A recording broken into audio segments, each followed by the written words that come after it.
देवरानी जी के हाथों का बना पहली रसोई का खाना तैयार है। क्या बात है बहू, जल्दी से खाना लगा दे, जोरों की भूख लगी है। हाँ हाँ, क्यों नहीं। आखिर मैं भी तो देखूं तेरी दुबई वाली बहू ने क्या बनाया है। दुबई का ही जरूर कुछ अच्छा पकवान बनाया होगा। अरे जल्दी लगा लो, अब तो मुझसे भी रहा नहीं जा रहा। पवित्रा ने जैसे ही ट्रे का ढक्कन उठाया सभी हैरान हो जाते। ट्रे में खाने के लिए और कुछ नहीं, बल्कि सबके हिस्से में दो दो खजूर थे और साथ में ब्लैक कॉफी भी। बहू, ये क्या है? पहली रसोई के नाम पर खजूर? लो कर लो बात, दुबई वाली बहू की पहली रसोई तो बड़ी धमाकेदार निकली। कुंती ने ट्रे से खजूर उठाकर खा लिया और अपनी बहन का मजाक भी उड़ाती है। वहीं लीना की सास, ससुर और जेठ जेठानी सब हैरान थे कि लीना ने अपनी पहली रसोई में ये क्या कर दिया है। लेकिन इस मिडिल क्लास फैमिली में ये दुबई वाली अमीर बहू कैसे आई, जो दुबई के शेखों और रईसों वाले तौर तरीके अपने ससुराल में अपना रही थी? इसे जानने के लिए कहानी में हमें थोड़ा पीछे चलना होगा। निर्मला के बड़े बेटे अनिल की शादी हो चुकी थी और निर्मला की बड़ी बहू पवित्रा जब से ससुराल आई थी तब से उसने पूरे घर की जिम्मेदारी उठा रखी थी। खाने पीने से लेकर नाते रिश्तेदार सब कुछ पवित्रा ही करती थी। अब काफी समय से पवित्रा अपने देवर चंदन के लिए रिश्ता ढूंढ रही थी। कई रिश्ते भी आए, लेकिन पवित्रा को अपने देवर के लिए कोई लड़की पसंद ही नहीं आ रही थी। माँ जी, मुझे तो ये लड़की भी पसंद नहीं आई। आपने देखा नहीं उसकी हाइट अपने देवर जी से कितनी छोटी थी। तभी तो मैंने तुझ पर सारा जिम्मा छोड़ रखा है। अब देख ले तुझे जो पसंद आए। वैसे मैं तुझे बताना भूल गई, हमें दीदी के घर भी जाना है, उनकी बेटी की शादी है। हाँ हाँ, तुम अपनी बहन के घर न जाओ, ऐसा हो ही नहीं सकता। अब सब तो पहले से तैयार है, बहू कल सुबह ही हम निकलेंगे। अब अगले ही दिन पवित्रा घर का सारा काम निपटा कर सबको नाश्ता कराकर शादी के लिए निकल जाती है। वहां पहुंचकर सभी शादी के फंक्शन में लग जाते हैं और पवित्रा का ध्यान ज्यादातर लड़कियों पर होता है। आखिर उसे अपने देवर के लिए लड़की जो ढूंढनी थी। मुझे समझ नहीं आ रहा, तुम लड़कियों को ऐसे क्यों घूर रही हो? कहीं आप भूल तो नहीं गए कि अभी आपका भाई कुंवारा है, उसकी भी शादी करवानी है। अरे तो तुम्हें यही जगह मिली है लड़कियों को देखने की। उसकी किस्मत में जो होगी शादी तो उसी से होनी है। अब नाते रिश्तेदारों से बातें करते हुए आखिरकार पवित्रा को एक रिश्ता मिल ही जाता है। लेकिन लड़की का परिवार दुबई में रहता था और वह शादी में शिरकत करने पहुंचे थे। मौसी सास जी, ये रिश्ता जाना नहीं चाहिए। इसकी जिम्मेदारी आपकी है और लड़की दुबई से, फिर तो सोने पर सुहागा। बातचीत के दौरान अब कुछ दिनों बाद चंदन के लिए लड़की देखी जाती है। लड़की काफी सुंदर थी। अब लड़की को पसंद करने के बाद ही रिश्ता पक्का कर दिया जाता है और चटमंगनी पट ब्याह हो जाता है। शादी करके गहनों से लदी दुबई से लीना सीधा भारत आती है अपने ससुराल। अरे बाप रे, निर्मला की बहू को जरा देखो, ऊपर से नीचे तक सोने से लदी हुई है। ऐसा लग रहा है सोने से नहला दिया हो इसे। आखिर बहू भी किसकी है, इतना सोना गहना देना तो बनता है। अरे, मेरे सामने से ये साड़ी का पल्लू तो हटाओ वरना मैं गिर जाऊंगी। अरे ये कौन बोला? मैं ही हूँ काकी। आपको क्या लगा नई नवेली दुल्हन इतनी जोर से बोलेगी? देवरानी जी, ये आपका ससुराल है, मायका नहीं। पवित्रा उस वक्त सब कुछ संभाल लेती है। अब कुछ देर बाद दुल्हन को देखने के लिए आस पड़ोस के लोग आने लगते हैं। अरे शकुंतला काकी, आइए ना, आपका ही घर है। देवरानी जी ये हमारे पड़ोस में रहती हैं और आपकी मुंह दिखाई के लिए आई हैं। पवित्रा की बात सुनते ही झट से लीना अपना घूंघट हटा देती है। वैसे भी मुझे बहुत गर्मी लग रही थी। और घूंघट तो मुझे उठाना था, इतनी भी जल्दी क्या थी बहू। घूंघट करने का रिवाज तो सालों पुराना है, इसमें घुटन महसूस होने वाली क्या बात है। गर्मी का समय है ना, तो पसीना आ गया होगा। पवित्रा अपनी देवरानी की छोटी छोटी गलतियों को छुपाने में लगी हुई थी और दुबई की लीना जो ठाट बाट में पली बड़ी थी, उसे अपने ससुराल में आकर घुटन महसूस हो रही थी। लीना ससुराल में आने के बाद ससुराल के रीति रिवाजों को अपना नहीं पा रही थी। अब अगले दिन लीना की पहली रसोई थी। बहू तेरा रहन सहन दुबई का है तो खाना भी अच्छा बनाना, कि सब उंगलियां चाटते रह जाएं। और खास तौर पर बड़ी दीदी इसीलिए रुकी हुई है ताकि वो तेरे हाथों के खाने का स्वाद लेकर ही जाएं। लीना, तुम्हें मेरी कोई मदद चाहिए या फिर मैं बाहर के मेहमानों को देख लूं? नहीं नहीं, इसमें ज्यादा क्या काम है। मैं कुछ ही समय में अपनी पहली रसोई की रस्म पूरी करके सबके लिए खाने को लाती हूँ। अब करीब आधे घंटे बाद लीना पवित्रा को किचन में बुलाती। एक ट्रे में कॉफी के कई सारे कप होते हैं और दूसरा ट्रे ढका होता है। क्या बात है, खुशबू तो लाजवाब आ रही है। अरे बहू, आज तो यहाँ दुबई का जादू चलने वाला है। और भूख तो मुझे भी लगी है। अब जैसे ही ट्रे के ढक्कन को खोला जाता है, उसमें सभी के हिस्से का दो दो खजूर और गर्मा गर्म ब्लैक कॉफी होती है। ये क्या है? लगता है दुबई में पहली रसोई में इस खजूर से मुंह मीठा कराया जाता है। अरे बहू, बोलती क्यों नहीं? ये क्या है? अब क्या इससे पेट भरेंगे हम? सबके हिस्से दो दो खजूर रख दिया है तूने। मुझे भी नहीं पता था कि देवरानी जी इस खजूर को सजाने में इतना टाइम लगा रही हैं, वो भी काली कॉफी के साथ। अब सभी अपना सर पीट लेते हैं और पवित्रा को उसकी सास निर्मला से सुनने को भी मिलता है। और तो और, निर्मला की बड़ी बहन कुंती निर्मला का मजाक भी बनाती है। अब बड़ी मुश्किल से पवित्रा सब कुछ संभालती है। अरे माँ जी, आपको पता नहीं है, दुबई का ही रिवाज है। पहले खजूर और कॉफी पिलाई जाती, उसके बाद रसोई की पहली रस्म होती है। अब आज के लिए तो ये कॉफी है, कल देवरानी जी अपने हाथों से कुछ अच्छा बनाएंगी। पवित्रा तो अपनी देवरानी के किए कराए पर मिट्टी डाल रही थी, लेकिन लीना वहां से बिना कुछ बोले चली जाती है। अब अगले दिन पहली रसोई की रस्म के लिए लीना दुबई का फेमस डिश मदरूबा बनाती है, जिसे खाने के लिए घर के लोग और निर्मला की बड़ी बहन कुंती और पड़ोस की शकुंतला भी मौजूद थी। अरे, कुछ देर बाद 1 घंटा हो जाएगा, कब से इंतजार कर रही हूँ मैं दुबई वाली बहू के हाथों का खाना खाने का। वैसे मैंने बहू के हाथों में आईफोन देखा है, वो भी दो दो। अरे, ये तो दुबई के लोगों के पास ना जाने कितना होता होगा। ये लो, देवरानी जी आ गई। खुशबू तो बहुत लाजवाब आ रही है दीदी। अब बताइएगा अपनी दुबई वाली बहू के हाथों का खाना खाकर कि आखिर कैसा बना है। अब जैसे ही शकुंतला थाली पर से बड़ा सा ढक्कन हटाती है, वो अपने कदम पीछे कर लेती है और चिल्ला पड़ती है। राम राम राम राम राम! ये क्या कर दिया? मेरे हाथों से ये क्या पाप करवा दिया निर्मला, तेरी दुबई वाली बहू ने? तेरी बहू को किसी ने बताया नहीं कि घर पे ये सब नहीं बनता, और मैं भी न जाने। Start solving on Google Clap. मेरी बहू को किसी ने बताया नहीं कि घर पे ये सब नहीं बनता, और मैं भी न जाने कौन से जन्म के पाप किए थे जो तेरे बेटे की शादी में आई। तेरी दुबई वाली बहू के हाथों का खाना खाने मेरी तो मती मारी गई थी। अब उसी वक्त कुंती बड़बड़ाते हुए घर से निकल जाती है। इधर निर्मला भी गुस्से में टेबल से उठ जाती है। नारायण को भी वो खाना पसंद नहीं था। बड़ी बहू, छोटी बहू को कुछ बताया नहीं तुमने? मुझे और चंदन को तो ये खाना मंजूर है। क्यों चंदन? अब बीवी के हाथों का खाना मैं खाने से मना भी नहीं कर सकता ना। अनिल और चंदन खाने के बाद जो खाना बच जाता है, उसे बड़े ही प्यार से चाकू और चम्मच से टेबल पर बैठकर लीना खाने लगती है। लीना पैर पर पैर रख कर बैठती है और चाकू चम्मच से चिकन खाने लगती है और टिश्यू पेपर से मुंह पोंछ रही होती है। हबीबी, खाने का मजा तो इसी में है। पास में से निर्मला गुजर रही होती है और वो लीना की ये भाषा सुन लेती है और तुरंत लीना के माता पिता को फोन लगा देती है। अरे, कहीं तुम लोगों ने मुझे दुबई दुबई कहकर मुसलमान लड़की तो नहीं पकड़ा दी? अरे, मुसलमान की तरह खजूर, काली कॉफी, मांस मछली खाना पसंद है इसे तो, और बोलती भी हबीबी हबीबी है। माँ जी, आप समझती क्यों नहीं है? वो लोग कह रहे हैं ना कि लड़की हिंदू है, बस दुबई में रहते रहते वहाँ का तौर तरीका सीख लिया है।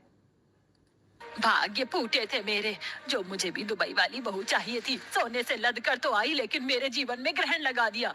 इधर निर्मला अपनी छोटी बहू को तौर तरीके सिखाने के लिए उसे रोक टोक करने लगी थी, जिससे परेशान होकर लीना अपने मायके चली जाती है। लेकिन लीना को उसके माँ पिता और भाई वहां से ये कहकर वापस भेज देते हैं कि अब यहाँ उसका कुछ नहीं, और अगर वो यहाँ रहना चाहती है तो उसकी और उसके परिवार की बदनामी होगी। इसके बाद लीना वापस घर आती है। कहाँ चली गई थी देवरानी जी आप? आपको पता है मैंने घर वालों को कैसे कैसे संभाल रखा है? क्या करूं भाभी? सोचा था माँ और पिताजी को कहूंगी कि मुझे यहाँ नहीं रहना और वो मुझे वापस दुबई ले जाए, लेकिन उन्होंने कहा कि अब यही मेरा घर है। अरे, आप रोती क्यों हो? मैं भी तो किसी घर की बेटी हूँ। ये घर मेरे लिए भी तो उतना ही अनजान है जितना आपके लिए, लेकिन मैं आपका हमेशा साथ दूंगी। हम दोनों मिलकर रहेंगे। अपनी जेठानी की बात सुनकर लीना में थोड़ी हिम्मत आती है और वह अपने ससुराल के तौर तरीकों को अपनी जेठानी के साथ सीखने समझने में लग जाती है। और इसी तरीके से लीना सारे तौर तरीके सीख जाती है और दोनों देवरानी जेठानी अब खुशी खुशी रहती हैं। आ जाओ बहुओं, अब से ये घर ही तुम्हारा घर है। वाह गंगा, तूने तो हैट्रिक मारा, एक साथ तीनों बेटों की शादी कर दी। वैसे मजे तो तेरे ही हैं। अब घर में तीन तीन बहुओं के हाथों का खाना खाएगी और रानी बनकर रहेगी तो खुद। अरे, अब आखिर दिन आ ही गए हैं रानी बनने के, वरना पहले तो बस नौकरानी की तरह ही वक्त कटा है इस घर में। वो तो आपने सही कहा गंगा जी। लेकिन लोगों की भी ना एक बड़ी बुरी आदत होती है। सुख सभी को दिख जाता है, लेकिन दुख में आंख बंद करके खड़े होते हैं सब। दुख भरे दिन बीते रे भैया, अब सुख आयो रे। अरे चलो, बहुत कर लिया मजाक। मेरी बहुएं अंदर आने का इंतजार कर रही हैं, इन्हें अंदर तो आने दो। गंगा के घर में ऐसे ही खुशियों की चहल पहल थी। आज ही उसके 3 बेटों की शादी हुई थी और गंगा अपनी तीनों बहू का गृह प्रवेश करवा रही थी। सारा घर मेहमानों की चहल पहल से महका हुआ था और ऐसे में बहुओं का घर में स्वागत हुआ।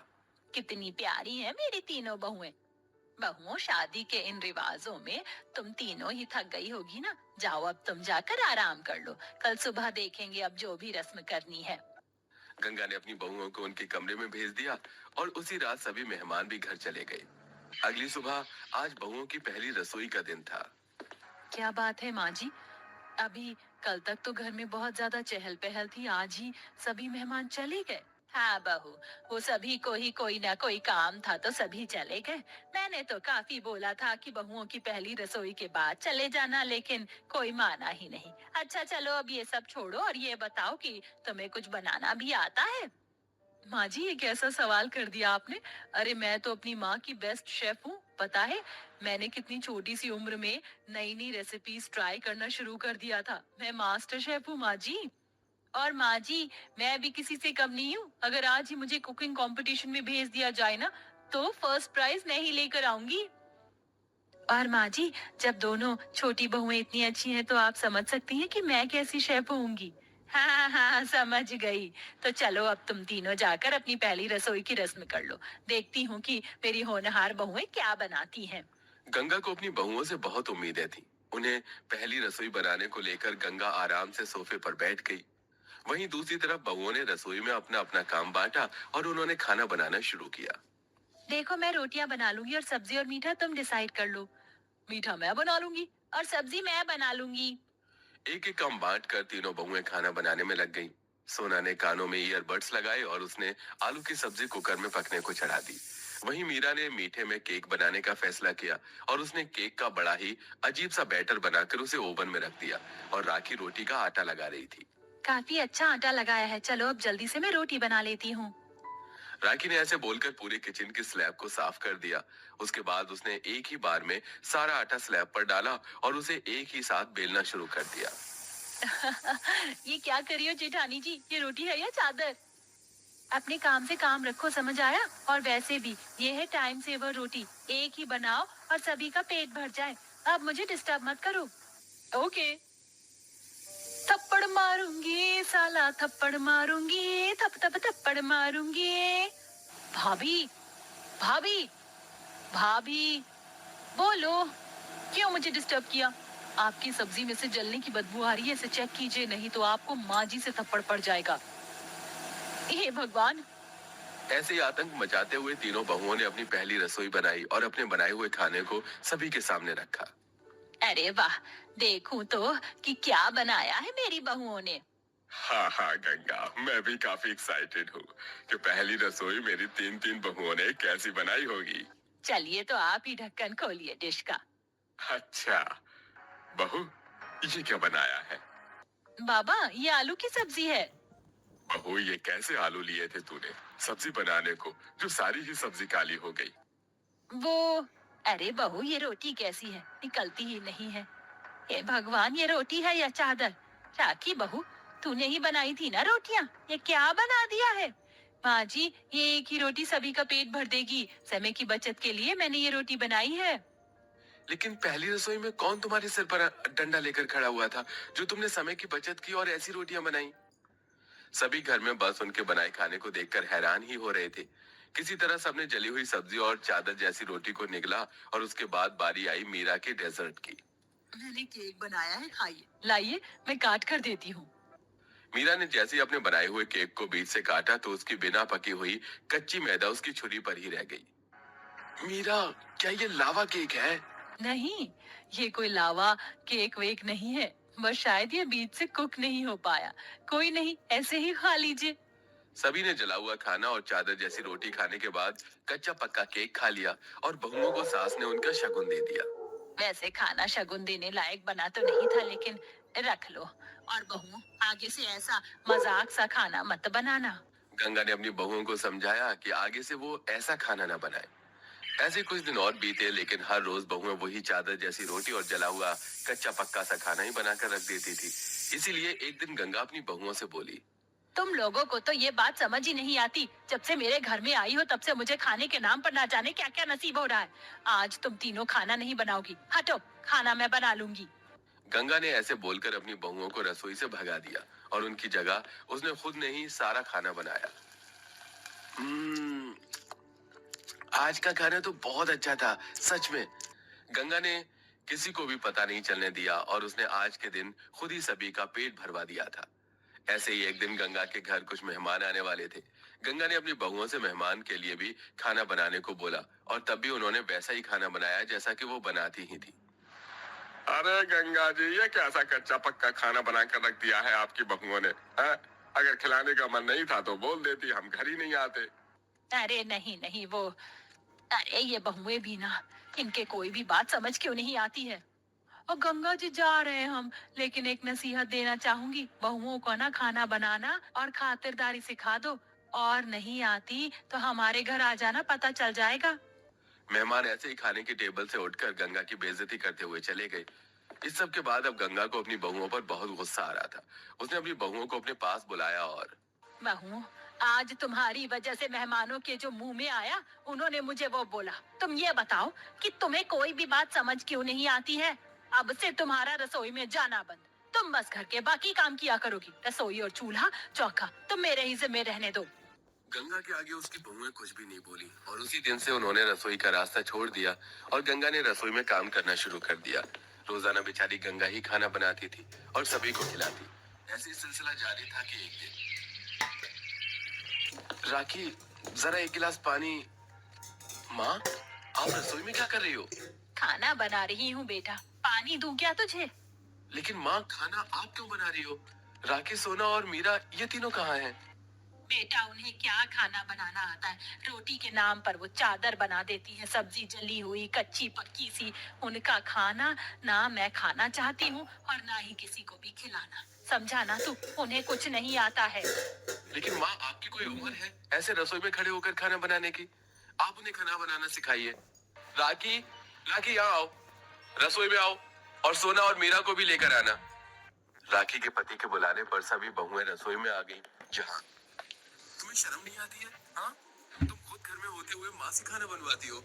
आज के बाद में कभी माँ को रसोई में आता ना देख लूं, समझी? खाना तुम ही बनाओगी और नहीं आता तो सीख कर बनाओगी, लेकिन खाना तुम्हारी ही जिम्मेदारी है, समझ आया? राखी के पति की बात सुनकर सभी बहुओं का सिर शर्म से झुक गया और उन्होंने माफी मांग ली। उस दिन के बाद से फिर कभी गंगा रसोई में नहीं गई। बहुओं ने ही तरीके से खाना बनाना सीखा और सब कुछ सही हो गया।